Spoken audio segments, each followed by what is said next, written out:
Baik ini, Pak Ahmad, kita beralih ke topik yang masih tetap juga cukup hangat dan banyak ditanyakan oleh masyarakat juga tentang vaksin nih, karena pemerintah sudah dari sekarang menggembor-gemborkan gitu ya penggunaan vaksin di mungkin nanti 2021 bahkan sudah di plotting gitu siapa yang dapat duluan ya, siapa yang dapat belakangan, termasuk juga di Bandung ini tadi seperti yang disampaikan Pak Ahmad, Bio Farma sendiri kan mungkin memproduksi itu. Nah, mungkin bisa dipetakan atau digambarkan dulu Pak Ahmad sebenarnya apa ya jenisnya itu yang sekarang akan digunakan tuh yang mana saja gitu ya, terus berasal dari mana itu vaksin itu, dan kalau misalnya bisa disimpulkan mana sebenarnya yang bisa apa ya paling efektif lah di antara yang banyak itu untuk bisa digunakan sebagai vaksin untuk COVID-19.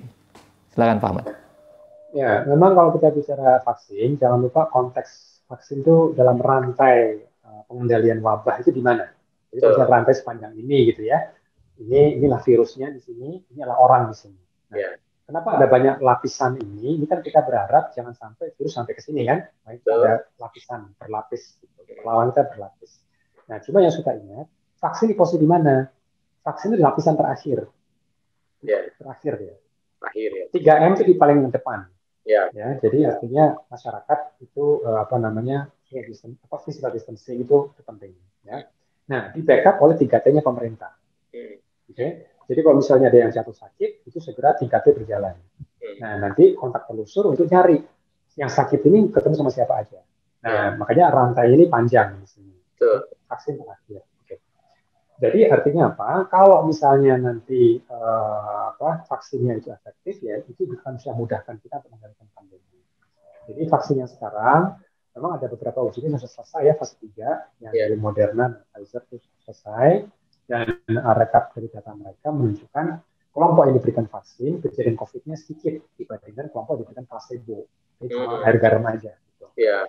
Dan itu perbedaannya lumayan tinggi, sekitar 90% efektif. Gitu ya. Bukan efektif, efikasi. Karena beda lagi, kalau kita menilai keberhasilan untuk daya proteksi itu kalau uji klinis namanya efikasi. Tapi nanti kalau udah di masyarakat, nah itu nanti efektivitasnya bagaimana. Karena kalau di masyarakat kan tidak terkontrol seperti vaksin kan. Ya, betul. Jadi mungkin nanti bisa jadi agak sedikit turun nih efektivitasnya. Jadi kalau dalam uji klinis 90% ke atas ya, 90% nanti kita akan lihat. Nah, sementara ini Indonesia rencananya akan menerima beberapa macam vaksin, termasuk Pfizer dan Moderna juga. Ya. Kalau kita lihat responnya dari Pak Budi Sadikin, itu Indonesia sudah memplotkan beberapa jenis vaksin. Nah, memang yang datang pertama kali itu adalah Sinovac. Nah, Sinovac sendiri belum keluar uji klinisnya, hasil efikasinya, ya, hasil masih kita tunggu resminya. Walaupun memang berita dari Turki, di mana Sinovac melakukan uji klinis, kabarnya sampai 90%. Tapi kan itu belum di backup statement resmi dari Sinovac sendiri. Gitu. Dan kalau di Indonesia juga masih menunggu. Karena timeline Indonesia pun sebetulnya selesainya baru pertengahan tahun depan. Ya. Cuma nanti saya nggak tahu apakah ada data baru nih dari Bio Farma dan juga Unpad, apakah memang ada bocoran nih. Karena kan yang mereka tunggu sebetulnya adalah kasus COVID yang terjadi di seluruh relawan kan. Yeah. Dari 1.600 relawan tadi itu ada berapa banyak COVID gitu. Nah, nanti akan dilihat, katakan ketemu 10 nih. Nah, 10 itu terbaginya gimana? Apakah 1 di kasus vaksin dan 9 di kasus placebo atau kebalik misalnya? Kalau kebalik berarti vaksinnya nggak efektif sama sekali gitu kan. Tapi mudah-mudahan nggak kebalik. Ya, harusnya kita sih berharap apa yang sudah terlanjur dibawa ke Indonesia itu memang sebetulnya gini, ini kan kita perlu ketahui juga kapasitas produksi vaksin di dunia itu memang terbatas. Jadi pemerintah itu, nggak cuma Indonesia, itu memang harus pinter-pinternya untuk mengantisipasi mengambil risiko. Jadi pemerintah kita mengambil risiko. Risikonya apa? Kalau ternyata nggak efektif, misalnya tadi ini, itu masuk persen efektif, itu kan jelek banget gitu kan. Ya itu bisa dibilang hangus itu nanti vaksinnya. Gitu. Tapi kan kita juga ketahui, harusnya sih kalau kita bilang 50% sebagai ambang minimal, mudah-mudahan lebih dari itulah. Gitu. Misalnya seperti AstraZeneca, itu kan vaksin mereka 65% efektif kan. Ya. Nah, mudah-mudahan mendekati itu. Gitu. Syukur kalau bisa lebih dari itu. Ya, kita nggak tahu ya. Kalau kita mau berandai-andai, tapi jangan lupa vaksin utama yang kita punya adalah 3M 3T. Nah, itu yang udah established gitu. Jadi jangan cuma yang masalahnya kendalanya harus berjamaah gitu. Jadi nggak bisa nih cuma Mas Ferry sama saya aja yang 3M gitu kan. Teman-teman kita nggak 3M. Ya nggak bisa juga kalau seperti itu gitu. Itu namanya arisan COVID namanya. Karena kan muter-muter terus gitu. Si COVID gitu kan, tinggal tunggu waktu aja siapa duluan. Karena ya kan kayak arisan kan. Dapat mobil gitu kan. Nah, kita urunan berikutnya. Ya, jadi kalau misalnya dengan rencana yang dicanangkan katakanlah oleh pemerintah itu akan melakukan vaksinasi misalnya di 2021 katakanlah seperti itu, walaupun tadi kata Pak Ahmad mungkin di timelinenya itu di pertengahan ya, katakanlah mungkin misalnya di awal ini ada program dari pemerintah misalnya seperti itu. Nah ini apakah cukup efektif atau seperti apa maksudnya program tersebut? Ya. Betul. Jadi nanti skenario kan begini. Kalau idealnya 100% efektif. Iya. 100% efektif. Nah, berarti kita cara hitungnya begini. Jadi virus ini kita punya apa disebut dengan reproduction number. Jadi angka yang disebut dengan R0 ya. Jadi sebetulnya satu orang yang terinfeksi ini dia bisa menginfeksi berapa orang sih? Gitu. Nah, perhitungan untuk campak atau measles itu bisa satu orang ini bisa 90 orang. Gitu. Jadi banyak banget yang akan terinfeksi.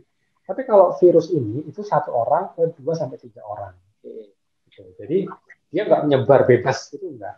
Satu orang ke 2-3 orang. Nah, karena ke 1-2 sampai 3 orang itu kalau dihitung berarti berapa banyak dari kita yang harus kebal.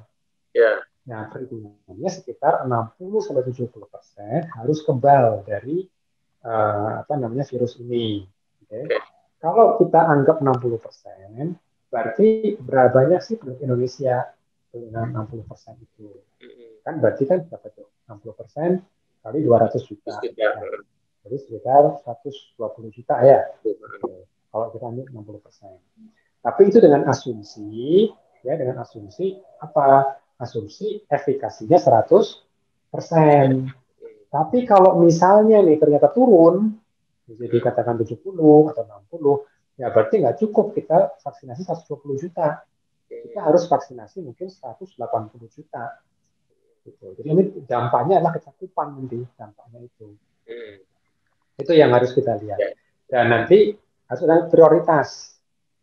Siapa duluan. Jadi kayak Mas Ferry dan saya, kemungkinan kita nggak bakal dapat. Karena dari sisi risiko, ya, usia kita ini relatif aman lah. Mungkin kita bisa sakit ya sih. Sakit, tapi mungkin nggak sampai meninggal. Gitu kan. Nah, tapi kalau orang-orang lain, gitu ya, nah itu kan didahulukan. Seperti nakes misalnya. Karena kalau ada yang meninggal kan susah gantinya kan. Lama pendidikan itu udah bertahun-tahun. Jadi Iya. Oke, baik. Nah, sekarang kita beralih ke respon masyarakatnya nih terhadap rencana vaksin ini. Jadi banyak sekali ya respon masyarakat. Ada yang nggak percaya, ada yang malah masih tetap anti dengan vaksin, gitu ya. Ada yang memang justru mendukung, gitu ya. Nah, kita coba lihat dalam perspektif masyarakat sendiri ya. Sikap apa yang paling tepat ya terhadap misalnya nanti ada program vaksin, walaupun tadi betul ya bisa jadi kita belum kebagian gitu ya. Nah tapi kan mungkin suatu saat katakanlah misalnya terjadi ya, itu sebenarnya masyarakat harusnya bersikap seperti apa.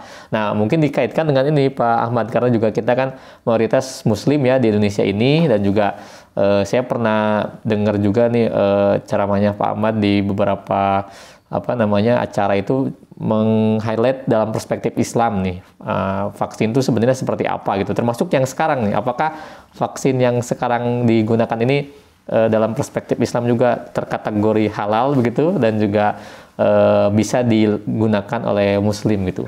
Gimana nih Pak Ahmad melihat itu? Ya, jadi kalau dari sisi Kesmas ya, kesehatan masyarakat, vaksin itu konsepnya itu memang dia bisa memproteksi. Dia bisa proteksi tentu dengan catatan bahwa vaksin ini betul terbukti efektif. Gitu ya. Jadi seperti vaksin measles ya, campak, ya, cacar itu, polio itu sudah terbukti apa namanya efektif. Jadi makanya kita harus fair juga ya untuk mengatakan bagaimana kita tahu efektivitasnya ya. Lihat aja angka polio sebelum vaksin dan angka polio setelah Nah, vaksin. Ya, angka itu harus dilihat. Jadi kita harus fair. Nah, itu dari sisi efikasinya aja. Kalau misalnya lihat seperti COVID sama ya, beberapa vaksin sudah terbukti antara 65 sampai 90% efektif. Jadi kalau dibilang ini nggak efektif ya itu nggak fair. Karena apa? Karena datanya menunjukkan dia efektif. Kalau ditanya aman apa enggak, ya kita tahu belum ada yang meninggal. Ada yang alergi, iya. Tapi alergi bisa ditangani. Lalu oke. bagaimana dengan konten? Nah, konten ini memang Islam banget nih isunya di sini sekarang. Islam apa enggak? Di sini ada dua perspektif kemudian. Islam itu juga melihat tidak hanya konten final, tetapi juga proses. Oke, betul. Ya. Karena kita ketahui dalam Islam itu kan juga melihatnya keseluruhan. Nah, dalam proses itu ada hal yang mungkin kita perlu cermati. Ada beberapa platform vaksin ya, inaktivasi, dari Sinovac, terus juga vaksin menggunakan adenovirus sebagai kariernya, sebagai kargonya, gitu ya. Itu disebut oleh Oxford AstraZeneca. Oke. Nah, ada juga yang dua terakhir ini yang Pfizer sama Moderna itu yang terbaru. Dia pakai mRNA. Ya, jadi mRNA itu kayak pesan genetik. Gitu. Oke. Nah, kalau kita lihat untuk yang inaktivasi dan yang adenovirus, ya itu dalam proses pembiakannya, ya karena kan apa namanya kan ini kan ketika kita bisa inaktivasi itu kan sebelum diinaktivasi dia dibiarkan dulu, diperbanyak dulu. Nah adenovirus juga begitu kali adenovirus dia kan bawa kargonya si apa spike protein tanduknya SARS-CoV-2. Nah tentu adenovirusnya diperbanyak dulu. Karena ini perlu perbanyakan oleh sel inang, maka harus ditumbuhkan di galur sel yang memang sel manusia atau sel mamalia yang lain yang reseptif, yang mampu mengakomodasi si virus ini supaya jadi inang gitu. Nah, untuk yang Sinovac itu dibiakannya di sel vero namanya VERO. Ya, kenapa namanya vero? Karena dari bahasa Latin vera renado, ya, jadi artinya betul-betul dari ginjal. Nah, berarti ginjalnya siapa? Itu asalnya dari ginjal satu monyet, ya, green monkey. Gitu. Diambil bukan sekedar ginjal utuh gitu enggak, ambil bagian dari ginjalnya, dicacah, gitu kan, terus nanti akhirnya kan dari cacahan itu kan keluar tuh sel-selnya kan. Nah, sel-sel inilah yang dirawat, yang istilahnya diimmortalisasi. Monyetnya itu udah lama mati, itu di tahun 1960-an gitu. Ya. Itu tim dari Jepang yang pertama kali Tsukuba kalau nggak salah yang membuat lini sel ini. Sedangkan untuk yang adenovirus AstraZeneca dia menggunakan sel dari fetus yang diaborsi, tetapi bukan seluruh fetusnya. Dan cuma satu itu aja, itu di tahun 1973. Nah, nama selnya adalah Human Embryonic Kidney 293. Jadi memang dari sel manusia, ya dari bayi ini yang diaborsi, tapi secara legal ya, bukan secara diam-diam dibeli, bukan gitu. Selnya aja, gitu kan. Nah, selnya ini menjadi medium untuk pengembangan virus, karena virus itu kan untuk bisa berkembang dia harus ada mesinnya kan, harus ada pabriknya gitu. Nah, karena itu dalam bentuk sel, pinjam sel ini untuk sebagai inang, sel itu kan hidupnya di cawan plastik, mungkin pernah lihat ya cawan yang bulat-bulat gini ya kan, jadi saya tumbuh di situ kan. Gitu. Nah, kalau selnya udah penuh, kan dia harus dipisah, dipindah ke cawan yang lebih fresh, gitu kan? Satu cawan, kedua cawan yang baru, masing-masing cawan ke 2 atau 4 cawan yang baru kan gitu kan. Nah, cara misahin selnya gimana? Kan udah penuh nih. Pakai enzim namanya trypsin. Nah, trypsin ini yang umum dipakai itu dari babi. Namanya porcine trypsin. Tujuannya supaya sel-sel inang ini bisa dipisah-pisahin. Sehingga dia bisa jadi banyak. Kan kita mau memperbanyak partikel virus kan. Nah, misalnya harus diperbanyak juga gitu.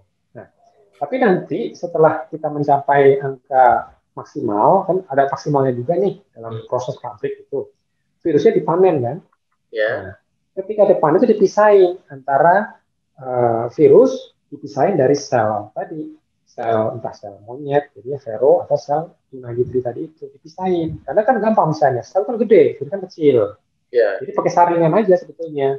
Nah, karena sel itu gede, dia nggak bisa lewat. Lalu bagaimana dengan yang enzim? Enzim kan lebih kecil daripada virus, Ya. kan?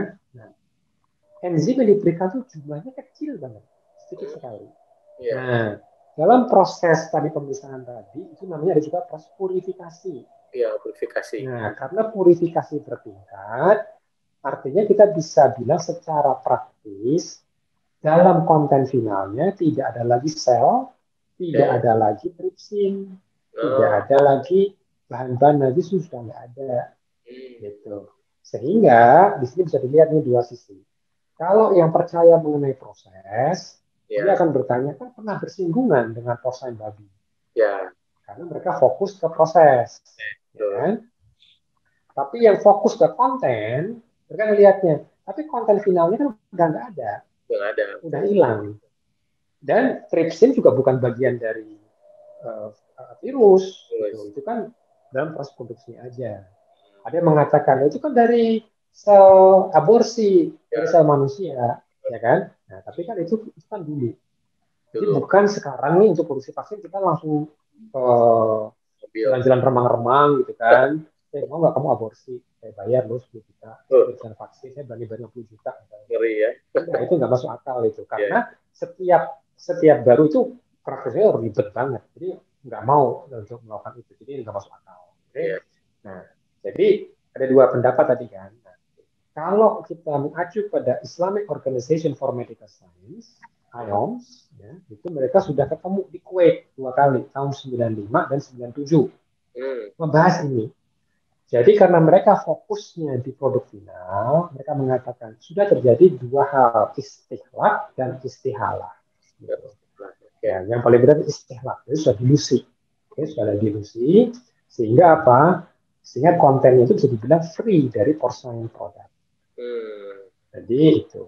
Tapi sebetulnya bagi mereka yang juga percaya masih menganggap ada bersinggungan dengan babi, akhirnya fatwanya sama sih ujungnya. Yaitu apa? Karena ini di masa pandemi ada risiko sehingga bisa digunakan. Apalagi belum ada alternatif. Betul. Kecuali mungkin memang yang teknologi yang terbaru, yang mRNA ini. Kalau mRNA itu memang proses kimia dari awal sampai akhir. Kita nggak pakai enzim, kita nggak pakai lini sel. Itu produksinya udah seperti kayak pabrik gitu. Jadi sekali nggak udah kayak pabrik, udah kayak industri. Kan? Nah, ini teknologi yang terbaru nih mRNA. Cuma memang side effect-nya, efek sampingnya memang lebih banyak, lebih sering. Jadi kalau misalnya demam nih, demam itu kalau kasus yang pakai cara yang lama itu mungkin 10%, 20% gitu kan. Nah, tapi kalau yang ini itu memang lebih sering, 50%, 70% gitu. Bahkan sampai ada yang alergi gitu kan. Kita belum ada tuh, Pak, yang terakhir tuh yang teknologi mRNA itu udah mulai juga. Yang terakhir ya itu yang Pfizer sama Pfizer Moderna. ya? Oh iya. Ya, yang Pfizer itu malah menarik, itu yang mengembangin kan Pasutri itu. Yang keturunan Turki ya. Apa namanya? Dan sang suami ini Ugur Sahin itu pemenang Mustafa Award. Mustafa Award itu semacam kayak hadiah Nobel khusus buat ilmuwan Muslim. Iya. Jadi yang dari Pfizer itu. Nah, cuma masalahnya Pfizer itu dan Moderna juga kan sama-sama teknologinya mRNA. Itu penyimpanannya harus minus 80. Karena kan ini RNA itu gampang sekali degradasi. Gitu. Ya, ada yang mengatakan itu bahaya, itu kan materi genetik itu kan memang yang materi genetik. Jadi bukan virus. Kalau yang Sinovac itu kan yang virus yang sudah dinonaktifkan ya. Jadi setelah mereka perbanyak, mereka rusak materi genetiknya. Jadi kan itu kan virus. Kalau ini nggak ada virus sama sekali, ini materi genetik aja, materi genetik yang menyandi protein virus. Jadi nanti pabriknya siapa ya, tubuh masing-masing.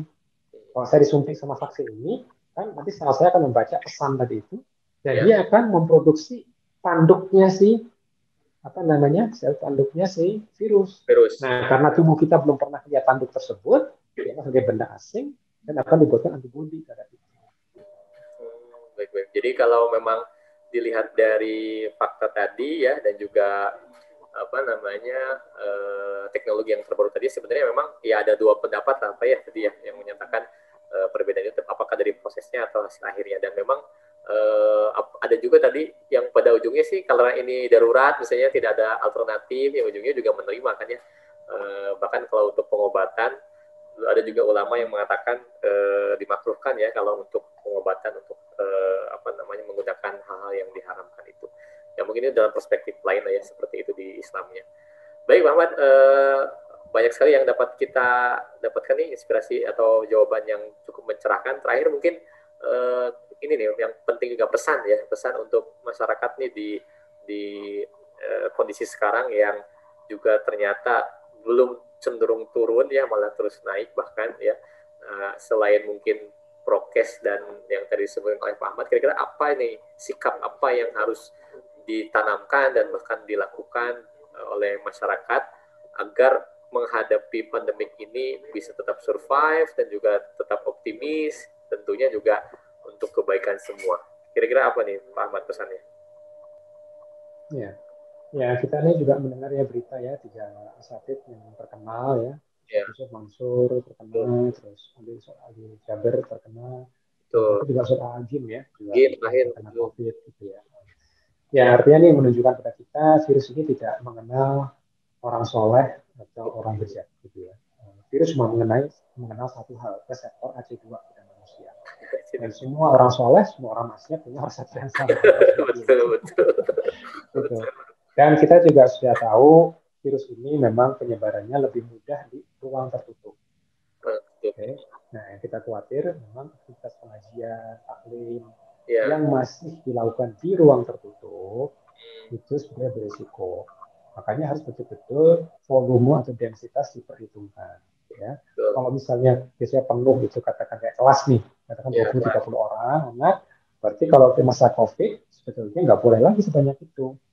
Paling banyak separuh, paling banyak. Itu pun dengan jarak tadi antara 1 sampai 1,5 meter antar orang. Betul. Ya, jendela harus terbuka lebar, tidak gunakan AC, ya. Pakai masker, apalagi di ruang tertutup sekali lagi, interaksi lebih dari 15 menit itu berisiko. Ya. Karena definisi kontak erat adalah mereka yang bersinggungan dengan pasien COVID lebih dari 15 menit, kurang dari 1 meter. Oh iya. Gitu. Kalau gitu kalau cuma 2 menit boleh nggak gitu ya jangan maksa. tetap pakai masker ya. Jangan kayak Bani Israel gitu kan, nanya yang terlalu detail gitu. Ini kan panduan maksudnya supaya ini berisiko tinggi, tapi tentu lebih afdol kita lebih hati-hati. Yang dijaga itu jaraknya, bukan kehangatannya ya. Tetap kita hangat dengan sesamanya. Ya, jangan terus langsung kita ngomong gitu. Betul. Tetap itu tetap ya. Jadi makanya kalau Jakarta emang katanya udah mulai agak ribet, bahkan ada anjuran pakai masker di dalam rumah gitu ya. Nah ini emang sebetulnya nih karena angkanya kok nggak turun-turun gitu ya. Itu banyak isu karena kita banyak sekali Jakarta itu kerumunan. Tahu sendiri kerumunan itu apa aja. Belum lagi liburan kemarin. Itu jelas banget. Ya. Dan kita juga tahu Prof. Dadang Hawari itu kan meninggal bersama istrinya. Kenapa? Karena asistennya, supirnya itu pulang dari daerah. Gitu. Jadi jelas sekali penularan rumah tangga, klaster rumah tangga itu serius. Gitu ya. Jadi itu yang kita harus hati-hati, terutama para ayah nih, yang bekerja keluar, ya, dari Malaysia keluar. Tolong nanti kalau misalnya pulang, ya, baju diganti, cuci tangan, ya, tahu segala macam sebelum bercengkrama dengan anak istri. Betul. Kalau mengenai kesehatan,